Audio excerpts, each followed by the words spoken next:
What's going on, guys? Graham here at Panda Gaming. We're gonna get started with a Streamlabs tutorial. So basically, we're going to go over the basic setup on how to get yourself from after you've downloaded Streamlabs. You've linked your Twitch account. You've done all of the basic necessary setup. That I don't want to go through those steps because I'll have to unlink my account and it has to once you unlinked it. But yeah, you've done that stuff. We're going to show you how to have the best settings you can use to have basically bottom of the barrel computer to a very highly performing PC. We're going to show you how to capture a game, and then we're going to go over some other little settings that you may or may not know because geared towards somebody who is brand new coming into Twitch that knows nothing about streaming. So this software can be a little bit intimidating your first time around. But we're going to walk you through some basic stuff, and yeah, so let's get started. So we're going to open up our capture, our Streamlabs capture, right? So one of the things to note is you see the order of these scenes. So depending on which one is at the top, that is the scene that is going to show above the other. So for example, right? You see our Streamlabs is down here, right? Move this above our webcam. Now all of a sudden you don't see us because it's below. So you want to stack, you want to stack these however you want them to appear. Now, if you don't want to mess with that, you can always just turn them off. So like, for example, let's say we want to show Streamlabs and we don't want to mess with the order. We have these in this order, this specific order for this reason. You can just click this little eyeball, and then now the starting scene that I had is gone, right? But for the purpose of this tutorial, we're going to leave it as okay. So the first thing we're going to do is we're going to get a theme, right? So you're going to click on the themes up here. Now we're not actually going to download it. I've already downloaded one for the video, but we're going to use the same scene so you can see the process, right? So we're going to click on animated. We want a live scene. We want a VRFX scene, and we want to start a stream starting screen. Really no point in having an offline scene because you're not going to be online offline. I don't really understand the point of this scene, but whatever. Some people use this, some people don't, right? So then we're going to click on this. Is going to be the one we're going to download. We're going to click on this one. You're going to click install overlay. Then give it a couple minutes. It'll install and it's going to pop up with your new theme that you downloaded, right? So we're going to go back to our editor. We're going to switch over to the scene that we have. Now, if you notice here, if you have multiple scenes that you're managing, if you just click here on the little drop-down key, it'll show you your different scenes you have, right? If for whatever reason, if you want to change them all, like on a global setting, you can click this here and it'll bring up all of them. Really no point in clicking that unless you want to delete a whole collection of scenes, or you want to duplicate one. I don't really mess with that, right? So we're going to switch over to our other scene that load for. All right, here we are. Okay, so this is our new scene we just downloaded. Now it's going to pop up. These are all the stream labels at this particular scene. Now you can always change these, right? So right now it's new donation, it's new follower, it's top donation, right? Now it's picked up my stream labels. So what these are called stream labels, right? So if you are a brand new streamer, you may or may not have any of this happen. Maybe no one's followed you yet. Don't worry about it. It'll pop up as things happen. So if you download one of these overlays and it's all blank or it's got some weird text there, don't worry about it. It's once somebody does one of the things that's listed there, it will. Okay. So let's say we want to change. Let's go to our header. Right. So let's say instead of new follower, we want this to be new subscriber. Right. So we will click here on the properties, or you can right click either way. Click here, and we're going to change this to what we want instead of follower. We want, let's put it on most recent subscriber. Right. So now the only thing we would need to do is instead of it saying new follower, we would need to change this to subscriber. You can modify these however you want to have them. No string labels if you want to, but you can change these however you want to change them. It's just the scene that you download or the overlay you download is going to have its basic ones. It's got it already uploaded, but you can change them as you see fit. So the next thing we're going to do is we're going to download we're going to upload a scene for game capture, right? The first thing we're going to do is we're going to open our game. So for this instance, we're going to do Magic the Gathering, Magic the Gathering Arena. So we're going to open Magic the Gathering Arena. We're going to let it load.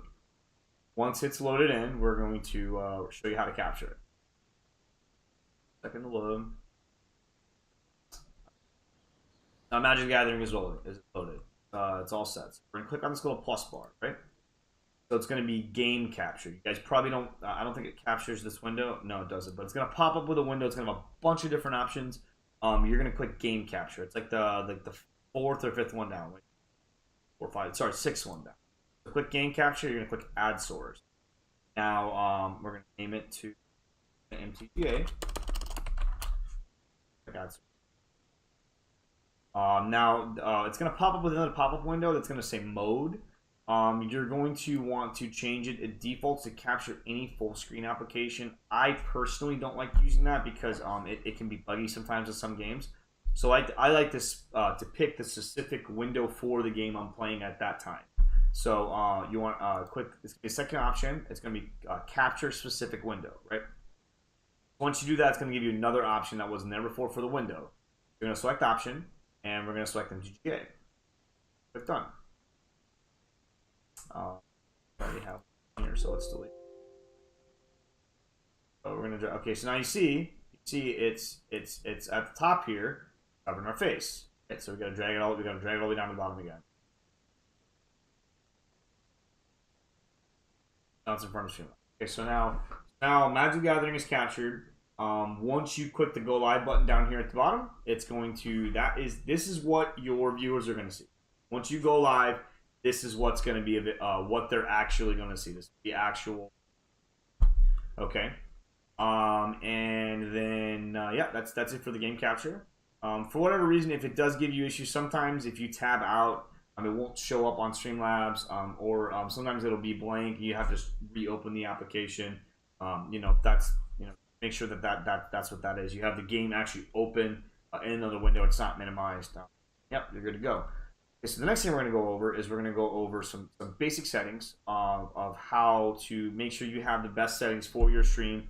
Now these settings that I'm going to go over, they're basically they're settings that are going to be good for a low-end performing computer and a high-end performing computer. Now if you have a very very high-end computer, you can maybe tweak these settings a little bit more, and also on the other end, if you've got a toaster. Potato, you can change the settings to a little bit that are going to help you out. These settings are pretty good for, I'd say, probably 95% of people that are going to be playing from a PC. Okay, so we're going to click on the settings tab up here. Okay, have our settings.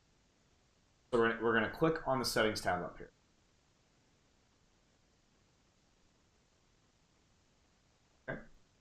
To pop up our settings.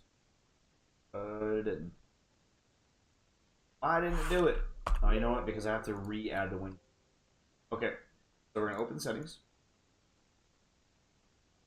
You have to capture the window. It doesn't like us to do it.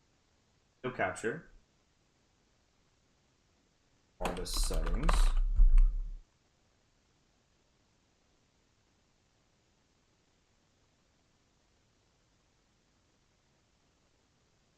There it is. Now we're going to open. It should show now. There it does. Perfect. Okay. So once you open up, it's going to pop up a little pop-up window. This is what you're going to see, right? So the general tab, you don't really need to mess with. This is just the basic stuff, like want to have the stream title and game. If you want to have that pop up when you go live, the live tab, this basic stuff. Don't really need to mess with this too much. You can kind of keep these settings as they are. Stream. So this one's important. You want it to be streaming service, and then you want it to be whatever service you're using. Most of you are going to be using Twitch, but if you're doing Facebook, click Facebook Live. If you're doing YouTube, click YouTube. Whatever it pertains to. Now, server. Usually keep that as recommended, unless for whatever reason you want to use a specific server. Let's say for whatever reason, if you're in Miami and Miami's down, you can change this to a different server. But auto is usually where you want to keep it. This is your stream key. This is important. Don't ever click this show button when you're live. Don't ever give this key out to anybody, because this basically gives them access to do whatever the hell they want to do with the stream. So make sure that you don't give this key to anybody. And then for whatever reason, if Streamlabs and Twitch unlink themselves for whatever reason, sometimes you'll have to generate a new stream key. Yeah, this thing's important. This is like your social security number for your stream, essentially. All right, so output. Now this is one of the ones you're gonna want to make sure that have settings pretty close to mine, right? So video bitrate, you want to have it. You can go as low as 2500. I wouldn't go much lower than 2500, because then you start to see some pretty noticeable degradation of the stream, of the quality. 3250 is pretty good. It's a good middle of the road. It's not too high, it's not too low. The problem is if you turn this bitrate up too high, your mobile viewers are going to have a really hard time watching you. If you turn it too low, it's going to look really. So you want to make sure it's somewhere in the middle between 2500 and I would say probably the highest I would go, maybe 4500, but that's still probably too high.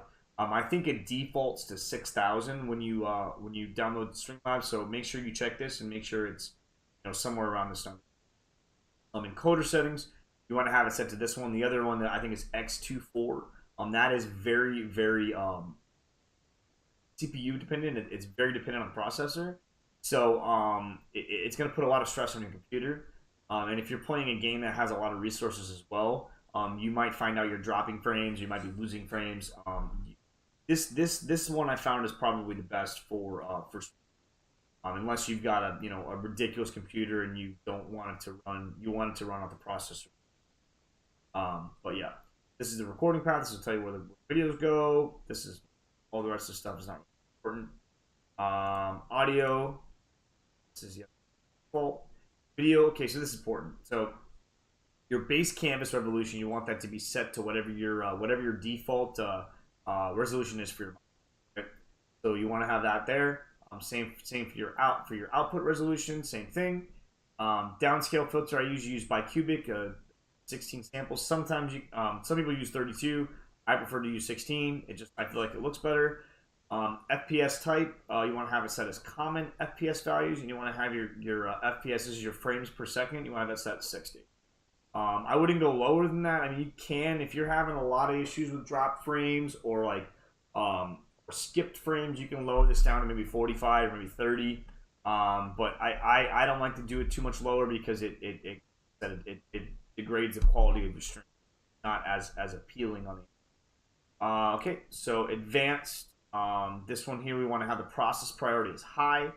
That's going to make it so where Streamlabs is going to take priority over other programs. So if they're vying for resources, Streamlabs. Now you can, if you want, you can put it above normal and normal. I wouldn't go below normal, because if you're live, you want to make sure that information is getting across correctly. A color format, I do NV12. You can mess with the other ones as well, but I think that's pretty standard. Color space, I use 601. You can use 709, but I feel like this one just looks better. I use partial color range. The